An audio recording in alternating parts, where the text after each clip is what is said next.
नमस्कार, आप live cities देख रहे हैं। मैं हूं गरिमा भारती। एक बार फिर से आज हम चर्चा करेंगे इमरजेंसी, ट्रॉमा और क्रिटिकल केयर के विषय में। और इस वीडियो में हम खासकर जानेंगे न्यूरो सर्जरी से जुड़ी हुई बातों को। और इसके लिए हमारे साथ जाने माने डॉक्टर मुकुंद प्रसाद है। वर्तमान में ये जयप्रभा मेदांता में एचओडी न्यूरो सर्जरी है और यहाँ पर डायरेक्टर भी है। इसके अलावा आपको बता दें कि ये न्यूरो सर्जरी से एमसीएच है और जनरल सर्जरी में एमएस भी है। सर, आपका लाइव सिटीज़ में बहुत बहुत स्वागत है। धन्यवाद। जैसा कि हम जान रहे हैं कि वर्तमान में आप जयप्रभा मेदांता में न्यूरो सर्जरी डिपार्टमेंट को हेड कर रहे हैं, तो सबसे पहले तो आप ये बताइए अपनी टीम के बारे में। और यहाँ पर आप इमरजेंसी और क्रिटिकल केयर की जब बात आती है तो न्यूरो सर्जरी की टीम उसे कैसे डील करती है? अच्छा, तो Jayaprabha Medanta super speciality hospital में जो न्यूरो सर्जरी की टीम है, इसमें मैं हूँ, एक न्यूरो इंटरवेंशनिस्ट हैं doctor Ambuj Kumar, senior consultant neuro surgeon है डॉक्टर अश्वी कुंजन, और 2 एसोसिएट कंसल्टेंट हैं डॉक्टर अभिजीत और डॉक्टर मारुति नंदन। ये सभी लोग एमसीएच हैं न्यूरो सर्जरी में और वेल ट्रेंड हैं जाने माने इंस्टीट्यूट से। डॉक्टर अंबुज ने एम्स से एमसीएच किया है और इससे पहले एसोसिएट प्रोफेसर थे जबलपुर मेडिकल कॉलेज में। डॉक्टर अश्वी कुंजन, उन्होंने भी एमसीएच किया है जोधपुर से और वो मेरे साथ एसोसिएटेड हैं पिछले 5 सालों से। डॉक्टर अभिजीत ने मणिपाल इंस्टीट्यूट से एमसीएच न्यूरो सर्जरी किया है और इससे पहले किम्स हैदराबाद में काम कर रहे थे। और डॉक्टर मारुति नंदन ने पहले एमसीएच किया है भुवनेश्वर से और सीनियर रेजिडेंसी कर रहे थे Sanjay Gandhi post graduate institute Lucknow में। सर, मैंने पूछा कि आपकी टीम कैसे डील करती है इमरजेंसी और ट्रॉमा के सिचुएशन में, न्यूरो सर्जरी की टीम उसे कैसे डील करती है? तो हमारी टीम में जो हम 5 लोग हैं, ये 24/7 सर्विस प्रोवाइड करते हैं। हमेशा कोई ना कोई अवेलेबल रहता है इमरजेंसी और ट्रॉमा को डील करने के लिए। इमरजेंसी जैसे कि स्ट्रोक है या फिर ट्रॉमा आता है तो एक न्यूरो सर्जन हमेशा उसको अटेंड करने के लिए रेडी रहता है। स्ट्रोक के केस में जैसे ही पता चलता है कि पेशेंट को स्ट्रोक है और अगर उसे किसी इंटरवेंशन की ज़रूरत रहती है तो हमारी टीम उसको डील करने के लिए पूरी तरह से सक्षम है। इसके साथ ही जो हमारा रेडियोलॉजी डिपार्टमेंट है वो भी हमारे सपोर्ट के लिए रेडी है। जब भी हम बात न्यूरो सर्जरी की करते हैं तो सबसे पहला ख्याल हमारे दिमाग का ही आता है, यानी कि ब्रेन का।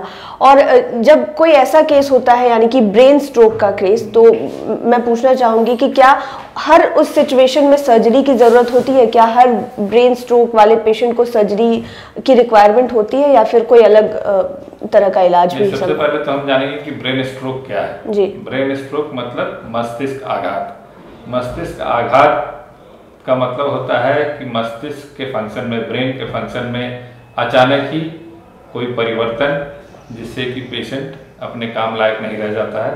तो स्ट्रोक किस किस फॉर्म में हो सकता है? ब्रेन में हेमरेज हुआ, उसे भी स्ट्रोक बोलते हैं। और ब्रेन के किसी हिस्से को ब्लड सप्लाई रुक गया जिसे कि इस्कीमिक स्ट्रोक बोलते हैं, या कॉमन लैंग्वेज में लकवा मारना बोलते हैं, उसे भी बोलते हैं।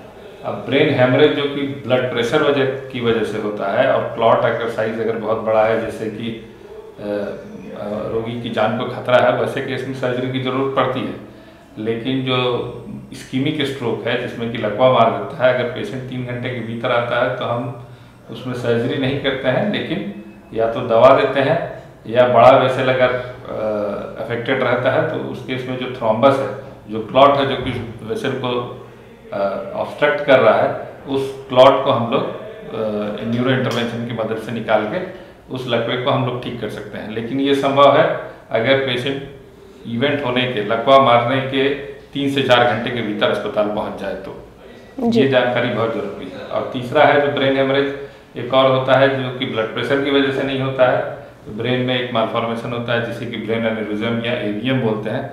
तो वैसे केस में या तो इंटरवेंशन या फिर सर्जरी के माध्यम से उसको ठीक किया जाता है। यानी कि हर एक केस में जरूरी नहीं है कि सीधा सर्जरी कर दी जाए? नहीं, हर एक केस में जरूरी नहीं है कि सीधा सर्जरी। स्ट्रोक रेडी सेंटर के बारे में हमने सुना, क्या आप वो एक्सप्लेन कर सकते हैं कि ये स्ट्रोक रेडी सेंटर क्या है? स्ट्रोक रेडी सेंटर वो सेंटर है जहां पर कि स्ट्रोक के मरीज, स्ट्रोक मतलब हम यहाँ स्पेसिफिकली बात कर रहे हैं इस्कीमिक स्ट्रोक। इस्कीमिक स्ट्रोक जैसे कि हार्ट के वेसल्स में होता है, कोलेस्ट्रॉल जमा हो जाने के कारण हार्ट अटैक आता है, वैसे ही जो रक्त धमनियां हैं, जो ब्लड वेसल्स हैं, जो ब्रेन को सप्लाई करती हैं, उसमें भी कोलेस्ट्रॉल जमा होता है जी। और उसके कारण कभी कभी ब्लॉकेज आ सकता है। तो ये जो ब्लॉकेज आता है उसके कारण पेशेंट को लकवा मार देता है। तो स्ट्रोक रेडी सेंटर का काम है कि जैसे ही इस तरह का कोई मरीज आपके सेंटर में आता है तो उसको तुरंत डायग्नोसिस होना चाहिए और डायग्नोसिस के बेसिस पे फिर उसका इलाज भी होना चाहिए, थ्रोम्बोलिसिस के फॉर्म में या फिर मैकेनिकल थ्रोम्बेक्टमी के फॉर्म में। तो इसके लिए स्ट्रोक रेडी सेंटर में हमेशा एक रेडियोलॉजी टेक्नीशियन होना चाहिए, रेडियोलॉजिस्ट अवेलेबल होना चाहिए इमेजेस को इंटरप्रेट करने के लिए कि पेशेंट को स्ट्रोक हुआ है। पेशेंट अगर विंडो पीरियड में आया है 3 से 4 घंटे के भीतर या 6 घंटे के भीतर, तो उस समय हमारे पास इंटरवेंशनिस्ट, न्यूरोसर्जन, न्यूरोलॉजिस्ट, इंटरवेंशनिस्ट सब अवेलेबल है कि हम उसको रिवर्स कर सकें। जो लकवा मार देने के बाद तो आदमी की जिंदगी खराब हो गई, एक साइड का हाथ पैर काम करना बंद कर दिया, वो अपना काम करना रहे, बिस्तर पर ही इज बेड बाउंड, वो बिस्तर पर ही रहेगा अगर उसको ठीक नहीं किया गया तो। बात करने के भी काबिल नहीं होते हैं कभी कभी वो लोग। तो वैसे केस में फिर क्या होता है कि आपका क्वालिटी ऑफ लाइफ खराब हो गया। लेकिन यही स्ट्रोक रेडी सेंटर में तुरंत डायग्नोसिस और तुरंत निदान से क्या होगा कि जो ब्लड सप्लाई रुक गया है ब्रेन के हिस्से का, वो दोबारा शुरू हो जाएगा और 3 से 4 घंटे के भीतर में अगर हम ये अचीव कर लेते हैं तो ब्रेन का वो हिस्सा परमानेंटली डैमेज नहीं होगा। तो जो लकवा मारा है, एक साइड का हाथ पैर काम नहीं कर रहा या पेशेंट की बातचीत बंद हो गई है, वो पहले की तरह नॉर्मल हो जाएगा। तो स्ट्रोक रेडी सेंटर का मतलब ये है कि हम रेडी हैं इस तरह की किसी भी इमरजेंसी को डील करने के लिए, जितनी जल्दी। और वो डायग्नोसिस में लेट नहीं हो सकता, हम डिले नहीं कर सकते क्योंकि हमारे पास टाइम नहीं। एक सर्टेन पॉइंट के बाद हम कुछ भी कर लें वो रिवर्स नहीं होगा जी। तो इस विंडो पीरियड का हमको फायदा उठाना है और पेशेंट को ठीक करना है। स्ट्रोक रेडी सेंटर का मतलब यही है। सर, अगर मेदांता हॉस्पिटल में हम न्यूरो सर्जरी डिपार्टमेंट की बात करें तो आप लोग कितने तरह की ब्रेन सर्जरी को यहाँ पर फिलहाल परफॉर्म करते हैं? कौन कौन से टाइप के केसेस आते हैं आपके पास? यहाँ मेदांता में हेड इंजरी ऑपरेट करते हैं, ब्रेन ट्यूमर, जितने भी तरह के ब्रेन ट्यूमर्स हैं उनको ऑपरेट करते हैं। ब्रेन हेमरेज के लिए जो सर्जरी की ज़रूरत होती है वो सारी सर्जरीज होती है। ब्रेन स्ट्रोक जैसे कि हुआ, ब्रेन हेमरेज एन्यूरिज्म के कारण हुआ तो एन्यूरिज्म के लिए coiling as well as operation दोनों की सुविधा उपलब्ध है। एवीएम के कारण जो हेमरेज होता है, एवीएम का एम्बोलाइजेशन या फिर एवीएम के लिए सर्जरी, उसकी सुविधा है। जो कंजेनाइटल मालफॉर्मेशंस होते हैं बच्चों में, जैसे हाइड्रोकेफेलस हो गया, पानी जमा हो गया, उसके लिए जो सर्जरी की ज़रूरत है या एंडोस्कोपिक सर्जरी की ज़रूरत है, वो सर्जरीज होती हैं। फंक्शनल न्यूरो सर्जरी जैसे कि ट्राइजेमिनल न्यूरालजिया के लिए जो पेन होता है, जो दवा से नहीं ठीक हो रहा हो, उसके लिए भी सर्जरी की सुविधा है हमारे पास। और 2 ही सर्जरी हम लोग यहाँ नहीं कर रहे हैं, जो कि हम लोग जल्दी ही शुरू करेंगे। एक तो एपिलेप्सी सर्जरी है और एक डीप ब्रेन स्टिमुलेशन पार्किंसंस के लिए, वो भी निकट भविष्य में हमारे यहाँ शुरू हो जाएगी। अगर हम बात करें ब्रेन ट्यूमर की, तो सबसे पहले तो मैं आपसे ये पूछना चाहूँगी कि ब्रेन ट्यूमर एक्चुअल में है क्या, और अगर आप यहाँ पर ब्रेन ट्यूमर को ट्रीट कर रहे हैं तो वो किस तकनीक से कर रहे हैं और कितनी जल्दी उसका इलाज जो है आपके यहाँ पर संभव है? ब्रेन ट्यूमर एक जनरल टर्म है जो कि मस्तिष्क में किसी भी तरह के गांठ के लिए हम लोग यूज करते हैं। ब्रेन ट्यूमर मैंने बेसिकली 2 ब्रॉड कैटेगरीज हैं, एक तो बेनाइन ब्रेन ट्यूमर्स है और एक मैलिग्नेंट ब्रेन ट्यूमर्स है। बेनाइन ब्रेन ट्यूमर्स, बेनाइन का मतलब हो गया कि एक बार अगर उसका इलाज हो गया या सर्जरी हो गई तो वो दोबारा नहीं होगा, जबकि मैलिग्नेंट ब्रेन ट्यूमर्स हैं जो कि कैंसरस ब्रेन ट्यूमर्स होते हैं। तो दोनों तरह के ब्रेन ट्यूमर्स के लिए जो है सर्जरी हमारे पास संभव है। और जो नई तकनीक जो इस्तेमाल होती है ब्रेन ट्यूमर की सर्जरी के लिए, जैसे कि न्यूरो नेविगेशन हो गया, नेविगेशन जैसे कि लेमैन टर्म्स में अगर बोले, कॉमन भाषा में अगर हम बोले तो जैसे है गूगल मैप हमें जीपीएस के माध्यम से बताता है कि हम कहाँ जा रहे हैं, वैसे ही जो नेविगेशन है, क्योंकि ब्रेन एक ऐसा जटिल स्ट्रक्चर है जहाँ पर कि कहीं भी हम जाके छेड़छाड़ नहीं कर सकते, तो हमें वहीं जाना है जहाँ पर कि ब्रेन ट्यूमर है और सराउंडिंग ब्रेन को हमें डिस्टर्ब नहीं करना है। तो नेविगेशन जो है वो हमें बताता है कि ब्रेन ट्यूमर कहाँ पर है, किस एरिया में छेड़छाड़ की जानी चाहिए, कहाँ नॉर्मल ब्रेन है उसको नहीं टच करना है। एक तो ये तकनीक हो गई। दूसरी तकनीक जो है वो है एंडोस्कोपी, मिनिमल एक्सेस सर्जरी। बहुत सारे सर्जरीज में चूँकि हम लोग नेविगेशन यूज़ कर रहे हैं तो हम लोग मिनिमल एक्सेस सर्जरी यूज़ कर सकते हैं, बहुत छोटा चीरा लगा के ब्रेन ट्यूमर का इलाज कर सकते हैं। कभी कभी ब्रेन ट्यूमर की वजह से ब्रेन ट्यूमर जैसे पिट्यूटरी है उनका हम एंडोस्कोपिक इलाज कर सकते हैं। वेंट्रिकल के अंदर जो ट्यूमर्स हैं उनको हम एंडोस्कोपिकली निकाल सकते हैं।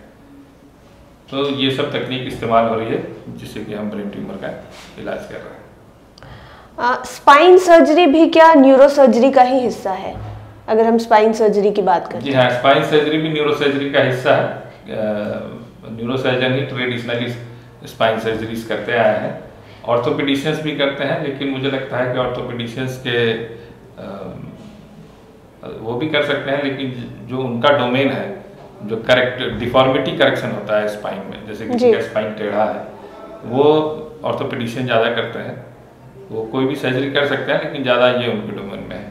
और न्यूरो सर्जन्स के डोमेन में हर तरह के स्पाइन की समस्या है, स्पेशली स्पाइनल कॉर्ड ट्यूमर्स हो गए, जो जन्मजात स्पाइनल कॉर्ड की जो बीमारियां होती है, जैसे कि स्प्लिट कॉर्ड मालफॉर्मेशन हो गया या फिर मेनिंगोमाइलोसील हो गया, माइलोसील हो गया, ये सब जो है न्यूरो सर्जन के लिए करने की चीज़ें हैं।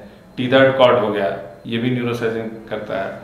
एक और जो चीज़ है जो कि न्यूरो सर्जन खासतौर से करते हैं वो है सीबी जंक्शन की जो एबनॉर्मलिटी होती है, वो सीबी जंक्शन की एबनॉर्मलिटी वो न्यूरो सर्जन ज़्यादा बेटर इक्विप्ड है करने के लिए। ऐसा नहीं कि स्पाइन सर्जन नहीं कर सकते, लेकिन न्यूरो सर्जन हमेशा से स्पाइन सर्जरी करते आए हैं। यहाँ मेदांता अस्पताल में आप लोग कितने तरह के स्पाइनल सर्जरी को परफॉर्म करते हैं? मेदांता अस्पताल में हम लोग सभी तरह के स्पाइन सर्जरीज को परफॉर्म करते हैं, जैसे कि डिस्क के लिए स्पाइन सर्जरी हो गई, और चोट लगने के कारण जो डिफॉर्मिटी हुआ उसकी सर्जरी हो गई, स्पाइन ट्यूमर्स की सर्जरी हो गई, फिर जो कंजेनाइटल मालफॉर्मेशंस होते हैं जैसे कि एरी मालफॉर्मेशन हो गया, या फिर टीथर्ड कॉर्ड हो गया, या स्प्लिट कॉर्ड मालफॉर्मेशन हो गया, स्पाइना बाइफिडा हो गया, इन सब की सर्जरी हम लोग करते हैं मेदांता में। सर, आपका बहुत बहुत धन्यवाद हमारे साथ जुड़ने के लिए और न्यूरो सर्जरी से जुड़ी तमाम बातों को शेयर करने के लिए। थैंक यू, धन्यवाद। तो ये थे हमारे साथ जाने माने न्यूरो सर्जन डॉक्टर मुकुंद प्रसाद, जिन्होंने न्यूरो सर्जरी से जुड़ी हुई तमाम बातों को हमारे साथ शेयर किया है।